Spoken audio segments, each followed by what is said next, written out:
Hi guys, ayan, meron ako ditong red velvet na butter. Ayan, bagong ano ko to, bagong flavor para sa aking cake. Ayan, red velvet.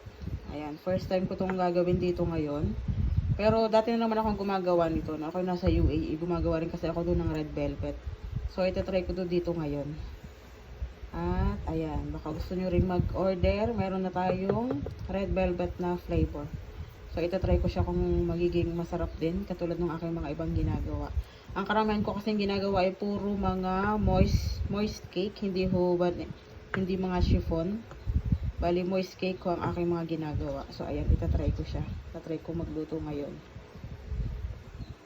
Ito na ho siya kapag nailagay na sa aking pan. Ayan, bali 6x3 ang size ng aking pan. Ayan, 2 cups. Ito ay 2 cups, and then ito ay 1 cup na butter. Ito na po ang red velvet. Ayan, luto na. Oh, ayan, 'di ba? Ako kasi nagtansya sa sa apoy kung ano yung apoy niya. Ito kasi kapag kagato umuumbok siya, nilulubog ko siya ng ganyan, kaya nagiging bantay. Ayan. Akala mo lang siya ay basa, pero hindi yan basa. Ano lang talaga siya, moist yung ating pagka red velvet. Ayan, moist yan. Tuyo na yan. Oh, kita nyo. Tuyo na. Yan ang aking testingan. Barbecue stick. Ito na po yung ating red velvet. Nalagyan ko na yan ng frosting. Okay lang yan. May mga ganyang crumbs pa. Kasi sample ko lang naman yan. At saka ito pang sa amin din laang. Bali, lalagyan ko lang siya dito ng mga rosette. Mga ganitong style lang naman.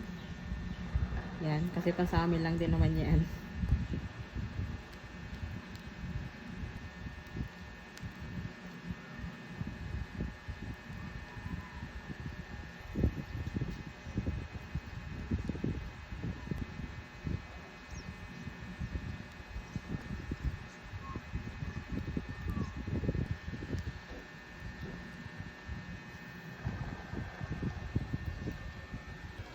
Ito na po yung ating red velvet. Ayan, natapos na. O, diba? Akala ko nag-play yung aking video. Hindi pala nag-play. O, ayan. Kaya yan na lang yung ating final look ng ating red velvet na cake.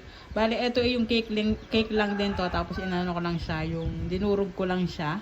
Pati itong baba, cake din yan na red velvet din na cake. Tapos, ayan. Nilagay ko na lang din yan sa ilalim. Yan, masarap po siya. Tinikman ko yung tinikman ko to, masarap. Ayan, order na rin kayo ng ating bagong red velvet na cake. So, yun lang. Salamat sa panonood.